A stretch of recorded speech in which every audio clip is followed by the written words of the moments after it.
First, look at these two tomato plants.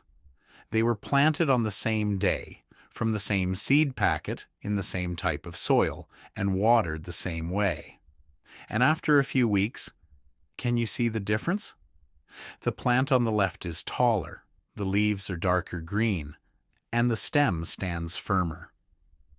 At the leaf axils, the first flower clusters have already started to appear, but the plant on the right is shorter. The leaves are paler, the stem is thinner, and there are almost no clear signs of flowering yet. At first glance, many people would think the plant on the left is healthy because of luck, while the plant on the right must be a weak A variety or lacking fertilizer. But before adding more fertilizer, look down at the soil around the base, because sometimes the difference between a healthy tomato plant and a slow-growing tomato plant does not start on the leaves. It starts in the soil around the roots.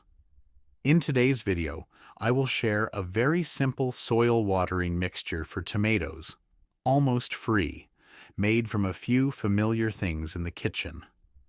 This method follows a very practical gardening mindset that I have observed in many rural American gardens, including some Amish families. Not rushing to depend on expensive products, not pouring on a lot just because the plant is growing slowly, but starting with the soil, using simple things in small amounts, and then letting the plant's real response give you the answer. Before getting into the specific way to make the solution, we need to understand clearly. Tomatoes are plants that need a lot of nutrients, but giving more fertilizer does not always mean the plant will be healthier.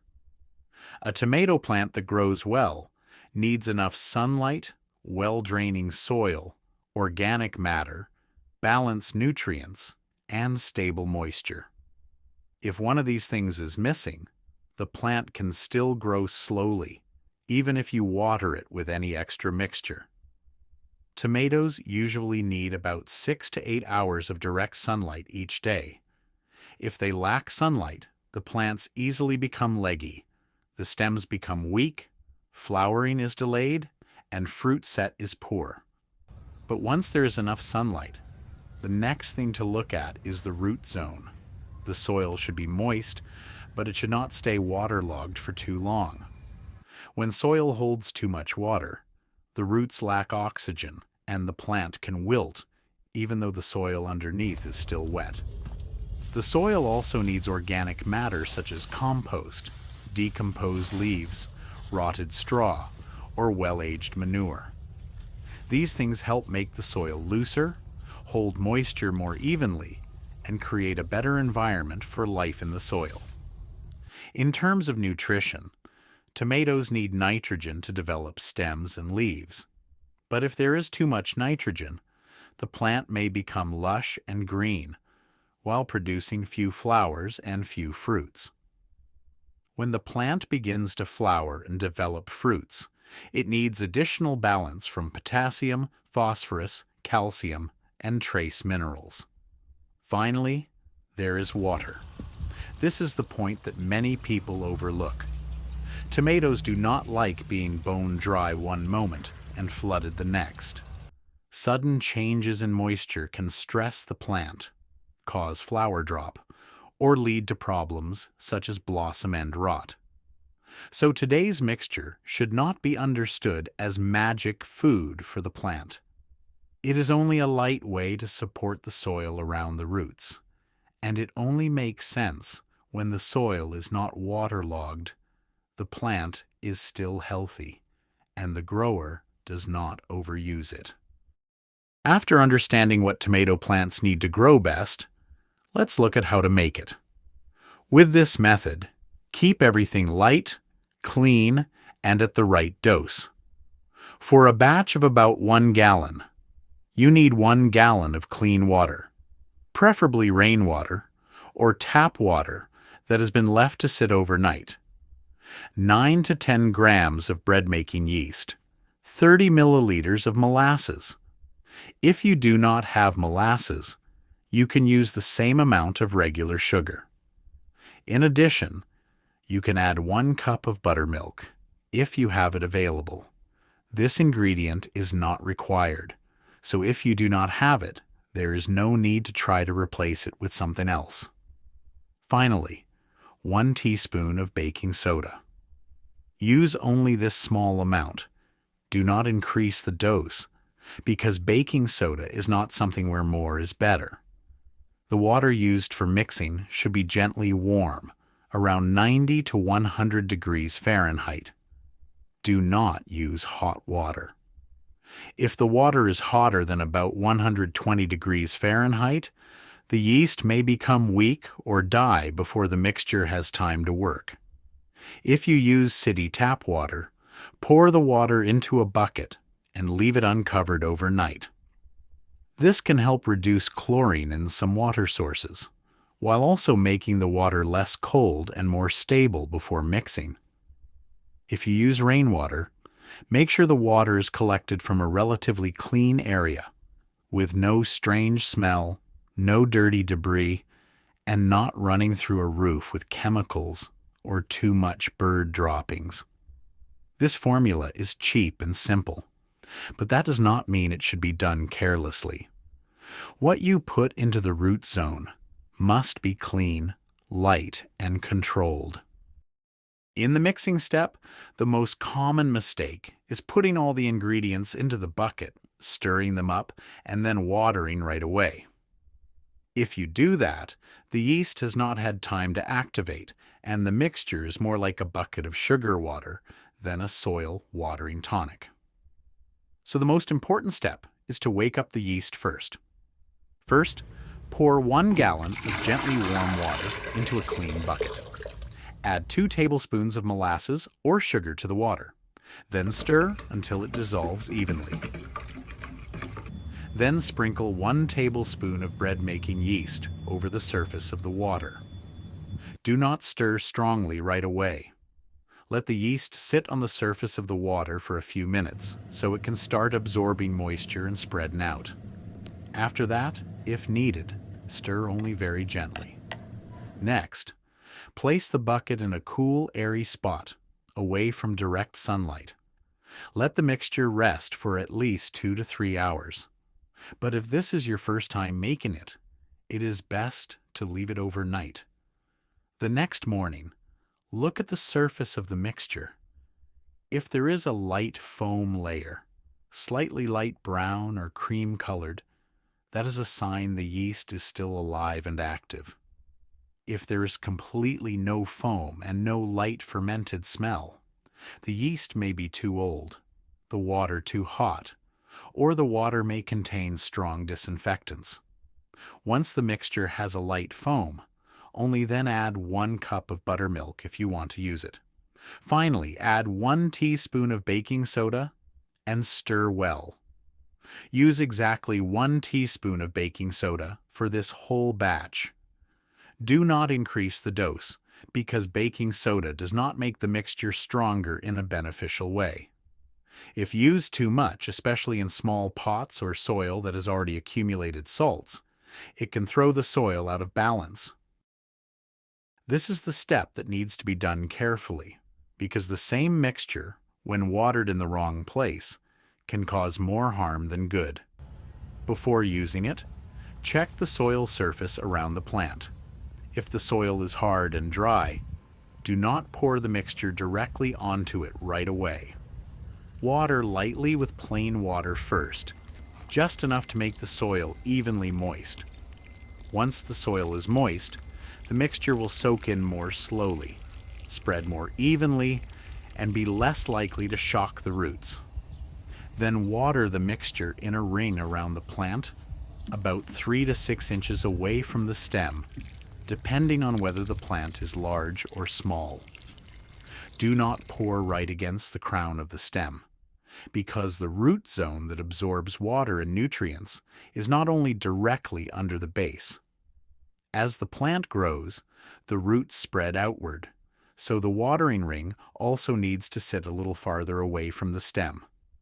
Keep the hose or watering cup low and water slowly onto the soil surface.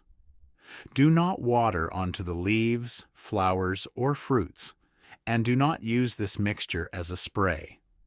It is made to support the soil around the roots, not to coat the upper part of the plant.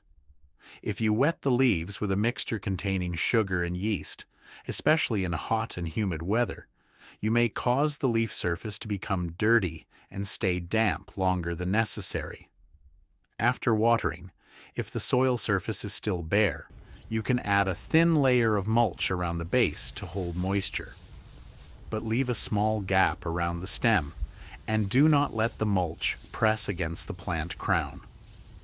The goal is to keep the soil stable, not to create a trapped, humid area right against the tomato stem. Before taking the mixture out to the garden, you need to understand the role of each ingredient so you do not use it the wrong way. Baker's yeast is the part that creates light fermentation activity. When it meets warm water and molasses or sugar, the yeast begins to work. But yeast is not a complete fertilizer. It cannot replace compost, and it cannot provide enough nitrogen, phosphorus, or potassium for tomato plants on its own. Molasses or sugar is mainly used to feed the yeast during mixing. If you have molasses, it is better, because it also contains a small amount of minerals such as potassium, iron, calcium, and magnesium. But this mineral amount is very small, so molasses should not be seen as the main fertilizer source. Its biggest role is still to help the yeast become active. Buttermilk is an optional ingredient. It may add a little calcium and soluble organic matter, but it is not a treatment for blossom end rot in tomatoes. If the fruit turns black and sunken at the bottom, the first things to check are still soil moisture, the root system, and watering practice, because plants often run into problems when the soil swings between dry and wet, or when the roots are stressed. Finally, there is baking soda. This ingredient should only be used in a very small amount. It is mildly alkaline, but it is not the main way to adjust soil pH. Baking soda also contains sodium, so if it is used too much or too often, especially in small pots or poorly draining soil, it can throw the soil out of balance. If you are not sure whether your soil is suitable, you can skip the baking soda in the first trial. In short, yeast helps create light fermentation activity. Molasses gives the yeast food. Buttermilk is an optional addition, and baking soda must be used with caution. This formula should only be seen as light support for the soil around the roots, not a replacement for good soil, compost, stable watering, and balanced nutrition. Not every plant should receive the same amount. For newly sprouted seedlings or very small starter plants, only try 1 to 2 tablespoons around the soil area. For young tomato plants in small pots, about 6 to 10 inches tall, you can use about 1/4 cup. For plants that have rooted into an outdoor bed and are about 1 to 2 feet tall, you can use about 1/2 cup. For mature plants with strong stems that have started flowering or setting fruit, use no more than about 1 cup per plant. A safe frequency to start with is once a week. Use it for 2 to 3 weeks, then stop and observe. Do not turn this mixture into a fixed watering schedule for the whole season, and definitely do not use it every day. With this kind of soil tonic, more does not mean better. If you want to test it seriously, choose 2 plants to receive the mixture and keep 2 similar plants as controls. Over 2 weeks, record leaf color, stem thickness, number of flowers, soil moisture, and growth rate. This helps you know whether the mixture truly suits your own garden or not. Good gardening is not about believing absolutely in one formula, but about observing the plant's real response. This mixture is best suited when tomato plants have already rooted in and are actively growing, but look a little slow, have slightly pale leaves, or the growing soil shows signs of being low in organic matter.